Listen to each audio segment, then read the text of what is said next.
Hello दोस्तों, नमस्कार। आज Indian economy, Indian financial system की 10 मिनट सीरीज जिसमें 1 या 2 मार्क्स हम आपके श्योर करना चाहते हैं, उसमें स्वागत है। आइए दोस्तों, अगला आज हम लोग जो सीरीज है ये यूनिट नंबर 3 से ली गई है और जिसका नाम है economic planning.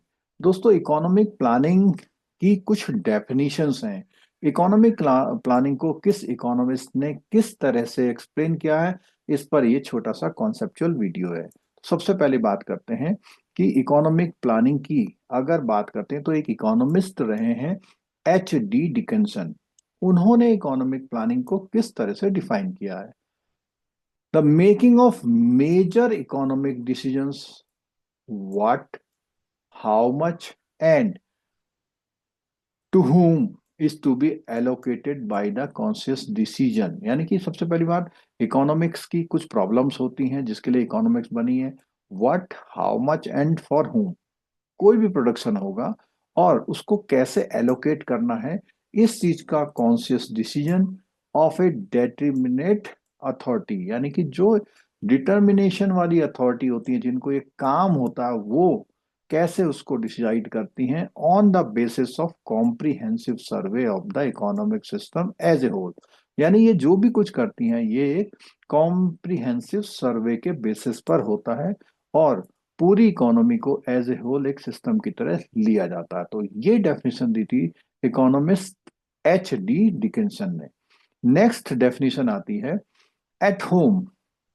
The National planning committee set up in 1938 by Indian national Congress define planning. इन्होंने कैसे कहा?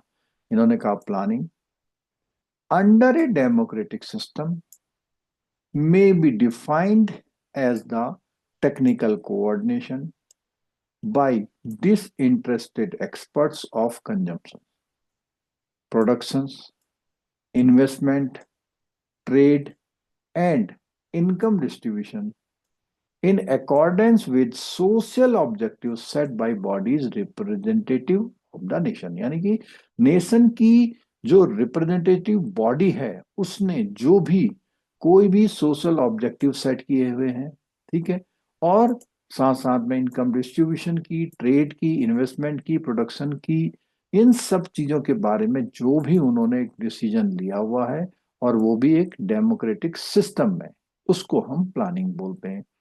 इसी में ये प्लानिंग जो है केवल not only B consider for the point of view of economy. यानी प्लानिंग का मतलब केवल इकोनॉमिक नहीं है या किसी की लिविंग के स्टैंडर्ड को रेज करना नहीं है, but must include cultural and spiritual value and the human side of life. यानी कि इसमें इंपॉर्टेंस दी गई है कि कल्चरल और स्पिरिचुअल वैल्यू को भी वो इंक्रीज करे, उनको मेंटेन करे, उसको इंक्लूड करे और साथ साथ में ह्यूमन साइड ऑफ लाइफ को भी वो इंक्लूड करे। अगर हम नट सेल में बात करें, planning is the skill of reaching any sort of objective utilising the resource at the hand. जो भी आपके पास रिसोर्सेस हैं, उन रिसोर्सेस को यूज करते हुए, यूटिलाइज करते हुए किसी भी स्किल्स को इस तरह से यूज करने को ही हम प्लानिंग बोलते हैं।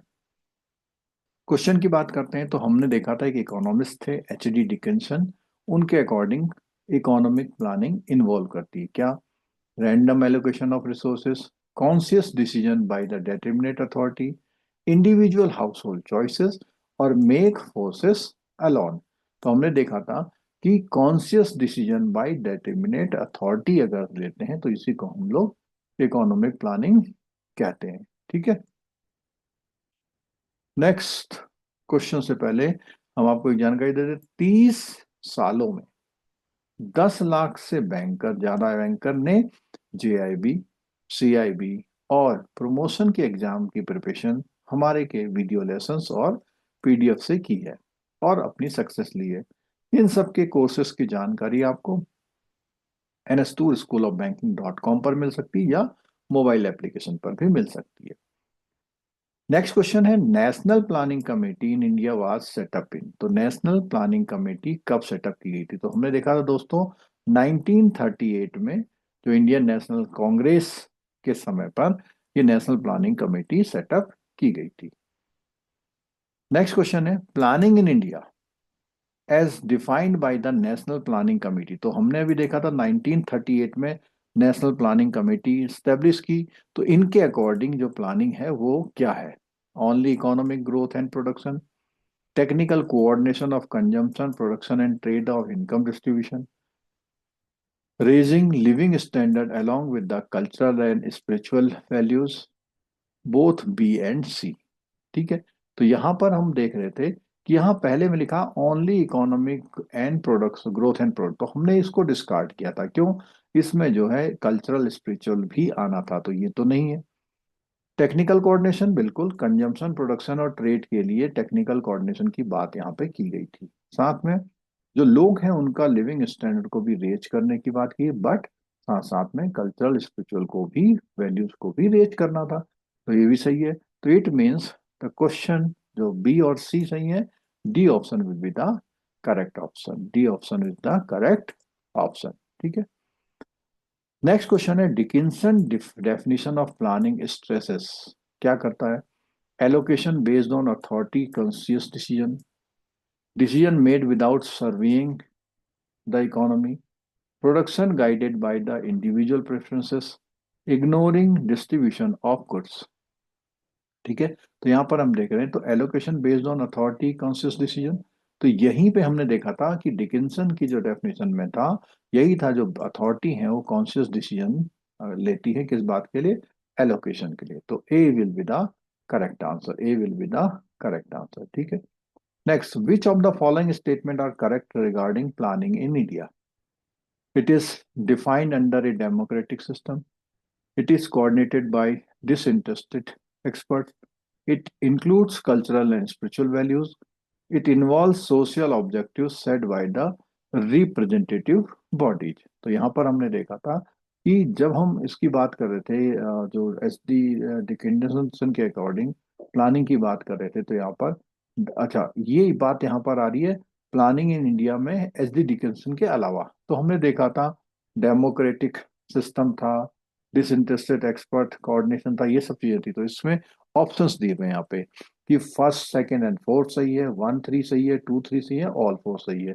तो देखिए दोस्तों, इसमें पहला बात तो डेमोक्रेटिक सिस्टम की बात की गई थी, दूसरा कोऑर्डिनेटेड किया गया था, तीसरा एक्सक्लूड नहीं है था वहां पे, ये गलत है यहाँ पे।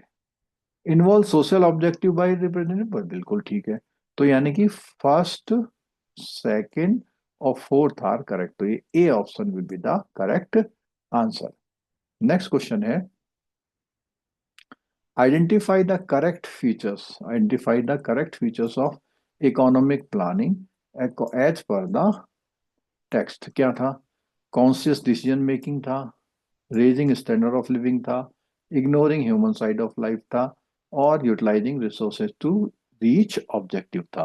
तो ऑप्शन ऑफ है one two three, one two four, one and three, और सेकेंड एंड फोर्थ। तो हमने देखा था कॉन्शियस डिसीजन की बात हम कर रहे थे, स्टैंडर्ड ऑफ लिविंग की बात करते थे, इग्नोरिंग ह्यूमन साइड बिल्कुल नहीं था, utilising resources to reach objective. तो उसमें इन ऑप्शंस के बेस में हमें साफ साफ दिखाई देता है कि हमारा ये थर्ड वाला अगर छोड़ लें हम लोग, इग्नोरिंग ह्यूमन, क्योंकि इग्नोर नहीं किया था उसने, उसको कंसीडर किया था। तो इसके अलावा हमारे तीन ऑप्शन ठीक है, फर्स्ट सेकंड एंड फोर्थ, तो हमारा ए option will be the correct answer. ठीक है दोस्तों। तो दोस्तों ये हमारी सीरीज चल रही है, आप सभी से रिक्वेस्ट है कि जितने भी ज्यादा से ज्यादा आप हमारी इस सीरीज को देखेंगे उतने कॉन्सेप्ट आपके क्लियर होंगे। इन टोटल कंप्लीट चैप्टर को करने के लिए आपको ये सब चीजें करनी चाहिए। वीडियो आपने देखा, बहुत बहुत धन्यवाद। Thank you so much.